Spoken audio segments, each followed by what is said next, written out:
Hi friends, did you know that the Chola Empire of South India is probably the longest empire in India's history, if not one of the longest in world history? Starting from around 300 BC, going on for almost 2000 years till around 1300 AD. It is one of the longest lasting empires in world history. Did you also know that not only did they dominate most parts of South India, but they even led naval expeditions from the sea to the Ganges and attacking and defeating the king of Patliputra, as well as under Rajendra Chola. Not only did they used to dominate, they always used to dominate the whole Southeast Asian seas, but they even attacked the Srivijayan Empire of Malaysia and defeated them. That was the zenith of the Chola Empire. But why do I say that it is the most important part and relevant aspect of our history in the 21st century? Watch till the end of this video to know. But before that, you see, from a trade perspective and a prosperity perspective, the Cholas were trading all over Southeast Asia. Their ships dominated the entire Southeast Asian seas, from Thailand to Cambodia, Malaysia, Indonesia, Vietnam, and having regular diplomatic ties and trade with China. But it was not just trade.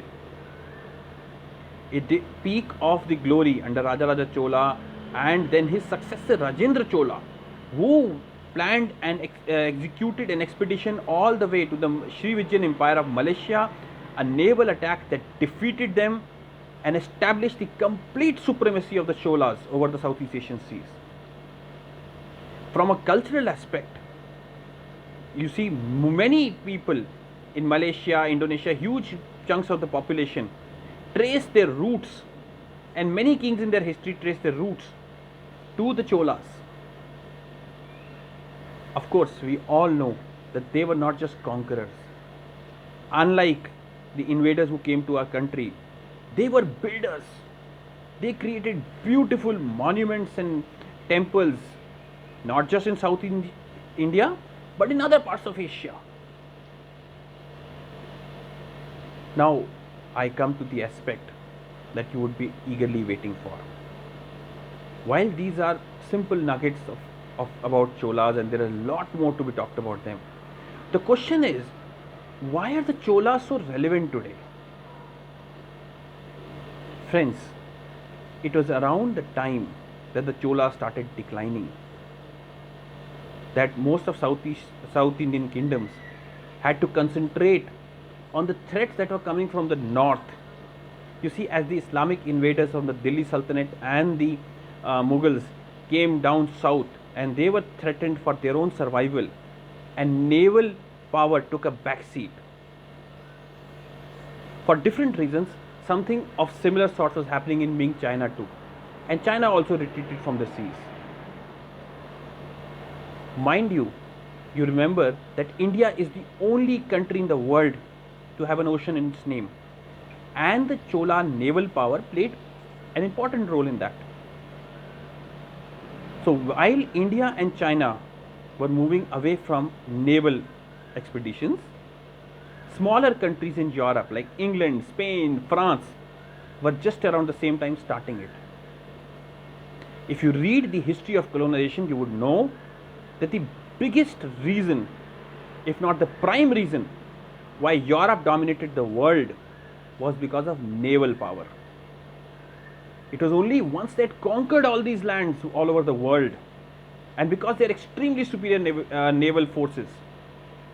You can read the Mughal history and know that while the English, the Dutch, the French could not stand in front of many Indian kings on land, but their naval superiority was supreme. You can read the accounts of the Portuguese and know how superior they were in their naval forces. It is much later, once they had already conquered these lands, that in the 19th century, The Industrial Revolution made them richer. So, had we maintained our naval power, we would never have been conquered. Not only this, the main reason why this is so important is, as the focus of world geopolitics shifts to the Southeast Asia and the Malacca Straits, the 21st century is going to be who rules the trade and dominates the trade in this region. It will be about India's sea power through trade, etc. In this scenario, India will be a superpower only and only if it has a strong sea presence. And to do that, and to be that, don't you think that every Indian needs to know about the height of India's Southeast Asian glory, and know how we dominated the trade, the power and the culture in these regions? Then and only then, this century will belong to India, and India will be the prosperous trading power that it once was and achieve its final glory. Thank you.